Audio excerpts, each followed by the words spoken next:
चौथी उदासी पश्चिम दिशा की। गुरु नानक देव जी की साखी। उत्तर दिशा की यात्रा समाप्त करके गुरु नानक देव जी कुछ समय करतारपुर ही संगतों श्रद्धालुओं का कल्याण करते रहे। तदुपरांत आप जी ने अपनी चौथी यात्रा आरंभ कर दी। करतारपुर से आप जी तलवंडी आ गए और तलवंडी से चलकर मेला कटास राज जिला जेहलम में जाकर किया। यहाँ मेले में आए हुए सन्यासियों को गुरु नानक देव जी ने कहा कि जो लोग गृहस्थ के दुखों से डरकर घर परिवार छोड़कर वैराग्य धारण कर लेते हैं वे मंद वैरागी होते हैं, जिसका फल बहुत थोड़ा होता है। दूसरे वे लोग होते हैं जो परमात्मा के स्मरण की लिव में लगकर घर के सभी सुखों का त्याग कर उपराम हो जाते हैं, वे सच्चे वैरागी होते हैं। सन्यासी को सच्चा वैराग्य धारण करना चाहिए। टिल्लाबाज गुदाई। कटासे से चलकर रोहतास टिल्लाबाज गुदाई पहुंचे। यहाँ कान फटे योगियों का डेरा था। इस डेरे का प्रधान योगी अपने डेरे में आए संत साधु अथवा अतिथि की वस्त्र और खाने पीने की बहुत सेवा करता था। आप बहुत साधारण भोजन खाता था और वस्त्र भी बहुत साधारण से ही पहनता था। गुरु नानक देव जी इसकी इस करनी पर बहुत प्रसन्न हुए और कहा कि योगी जी, सच्चा योगी बनने के लिए अपने मन की वासना को रोककर परमात्मा का स्मरण करना और अपनी वृत्ति को उसमें जोड़ना चाहिए। चोहा साहिब। टिल्ले की पहाड़ी के नीचे एक भक्तु सिख बैठा था। उसने गुरु नानक देव जी के पास प्रार्थना की कि यहाँ पानी की बहुत कमी है, आप कृपा करें तो मेरी यह मुश्किल सदा के लिए दूर हो जाएगी। गुरु नानक देव जी ने इसकी यह योग्य प्रार्थना प्रवान करके एक पत्थर उठाकर पानी का प्रवाह जारी कर दिया। इसका पानी प्रवास यानी चश्मा आज तक चल रहा है। इसके पास ही एक सरोवर और एक गुरुद्वारा भी है। सखर बखर और साध बेला। भाई भक्तों को आनंदित करके गुरु नानक देव जी कई स्थानों के लोगों का कल्याण करते हुए डेरा इस्माइल खां, डेरा गाजी खां, जामपुर, मीरापुर, नौशहरा, राजनपुर और मिठनकोट, यहाँ पंजाब के 5 दरिया इकट्ठे होते हैं, वहाँ पर पहुँचे।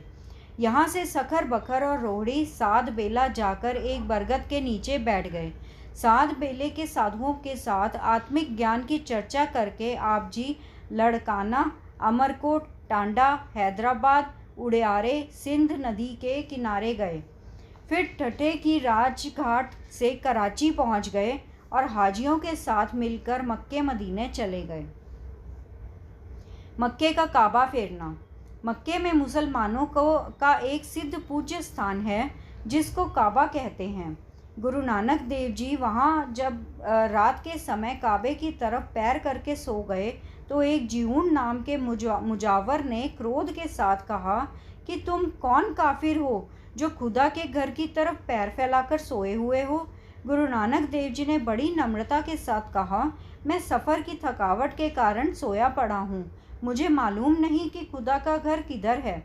यह बात सुनकर जीऊन ने बड़े क्रोध से गुरु नानक देव जी के चरण घसीटकर दूसरी तरफ कर दिए। जब चरण छोड़कर देखा तो उसको काबा उस तरफ ही नज़र आया। इस तरह ही जब उसने दूसरी तरफ चरण किए तो काबा उसको फिर उधर ही नज़र आया। जीऊन ने जब देखा कि काबा उनके चरणों के साथ ही फिर जाता है तो उसने मक्के के मुजावर को सारी बात बताई। इस बात से बहुत से हाजी, मुलाने और लोग इकट्ठे हो गए। काजी रुकनुद्दीन, पीर जलालुद्दीन और बहाउद्दीन सहित सब हाजियों के साथ आप जी के बहुत प्रश्न उत्तर हुए। जब सभी निरुत्तर हो गए तो पीर बहाउद्दीन ने अपने साथियों को संबोधित किया और पीर बहाउद्दीन ने से यह निश्चय पूर्वक कथन सुनकर सभी पीर और फकीर गुरु नानक देव जी के चरणों में पड़ गए और क्षमा मांगी। कुछ दिनों के बाद जब गुरु नानक देव जी वहाँ से चलने की तैयारी की तो काबे के पीरों ने प्रार्थना करके गुरु नानक देव जी की एक पादुका निशानी के तौर पर अपने पास रख ली। मदीने की यात्रा। मक्के से चलकर गुरु नानक देव जी मदीने आए।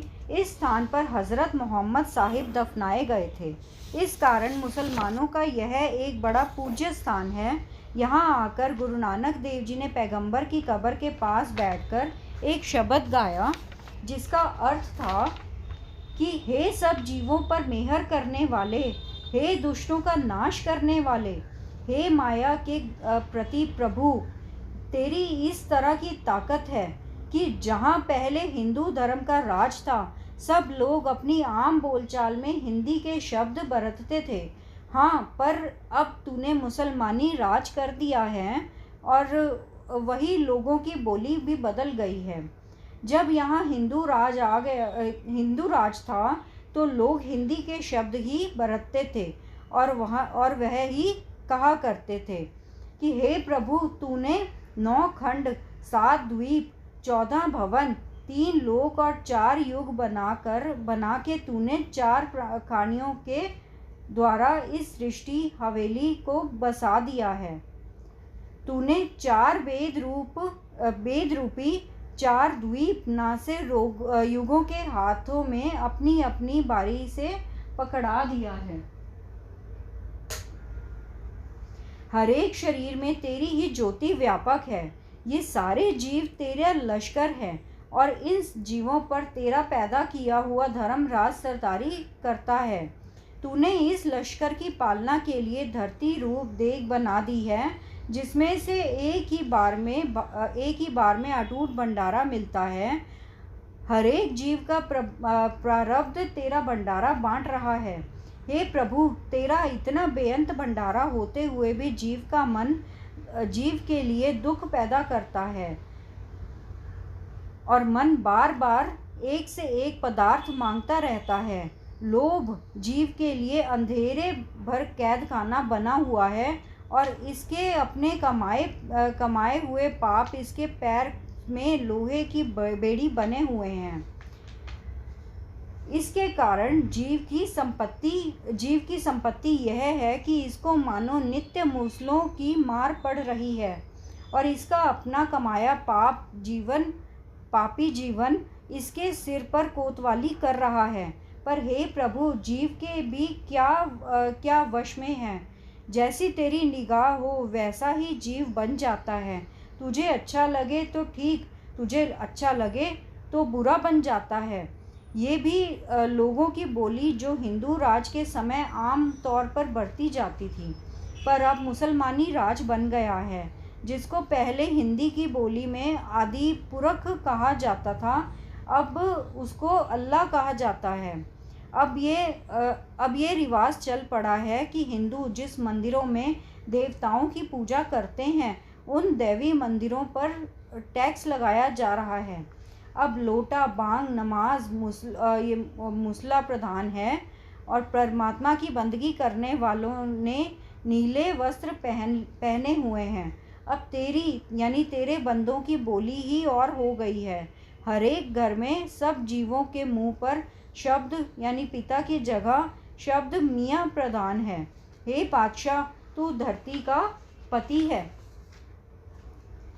धरती का पति है यानी मालिक है। अगर तू यही पसंद करता है कि यहाँ इस्लाम राज हो जाए, तो हम जीवों की क्या ताकत है कि क्या गिला कर सके। चारों कुटों के जीव हे बादशाह तुझे सलाम करते हैं, तेरे आगे ही झुकते हैं। हर एक घर में तेरी महिमा हो रही है और तेरे आगे ही तेरे पैदा किए हुए बंदे अपनी तकलीफ बता सकते हैं। पर तीर्थों, मंदिरों आदि पर रोक और गिले की भी आवश्यकता नहीं, क्योंकि तेरे तीर्थ के स्नान, स्मृतियों के पाठ और दान पुण्य आदि का अगर कोई लाभ है तो वह तिल मात्र ही है, थोड़ी सी मजदूरी के रूप में ही। हे नानक, अगर कोई मनुष्य परमात्मा का नाम एक घड़ी मात्र ही याद करे तो उसके लोक परलोक में आदर मिलता है। तो इस वाले शब्द का गायन सुनकर बहुत से मुसलमान शरई लोग गुरु नानक देव जी को ईंट पत्थर मारने लगे, परंतु सबके हाथों के साथ ही पत्थर जुड़ गए। जब इस कौतक का पता वहाँ के हाकम को चला तो वह अपने साथ कई प्रसिद्ध काजियों, मुल्लाओं और पीर फकीरों को लेकर गुरु नानक देव जी के पास आया। गुरु नानक देव जी अपने शब्द गायन में मस्त होकर लगे रहे। जब भोग पड़ा तो उनको नमस्कार कर गुरु नानक देव जी के पास बैठकर कई प्रकार के प्रश्न किए और उन्हीं के परताए उत्तर सुनकर सब निरुत्तर हो गए। फिर गुरु नानक देव जी से माफ़ी मांगकर पूछने लगे कि आप अल्लाह को पहुँचे हो, उसका रूप ही हो। तो इमाम बहुत खुश हुए और गुरुजी को अल्लाह का सच्चा पैगंबर मानकर उन्हें नमस्कार करने लगे। जब कई दिन यहाँ ठहर कर गुरु नानक देव जी चलने लगे तो आप जी के दूसरे पाँव की पादुका निशानी के तौर पर इमाम ने यहाँ पर रख ली। सतनाम सतनाम सतनाम जी, वाहे गुरु जी। सतनाम सतनाम सतनाम जी, वाहे गुरु जी। वाहे गुरु तेरा शुक्र है, शुक्र है, शुक्र है तेरा दात्या, तेरा शुक्र है।